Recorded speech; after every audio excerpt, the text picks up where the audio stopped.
اننا في مهمتنا حفظ البلد، مهمتنا استقرار البلد، مهمتنا حفظ ابنائنا، مهمتنا حفظ شعبنا، مهمتنا حفظ محافظاتنا وبنائها واعمارها واستقرارها وازدهارها ورفع الظلم الذي اصاب البعض من اهلها.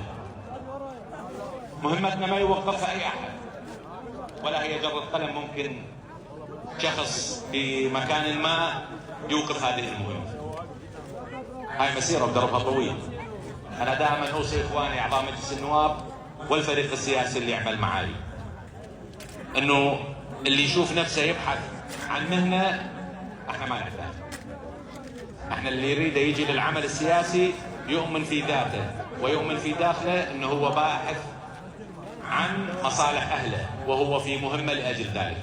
ويسمعوني الحاضرين منهم ويتذكرون جيدا هذا الكلام اللي أتحدث به بين.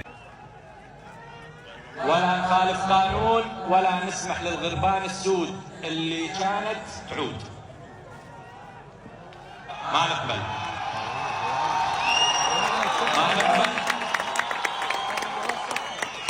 ونرددهم بالصندوق مال الانتخابات، نرددهم من ما جو، والغربة اللي يعتدون على محافظاتنا ايضا نرددهم من ما جو.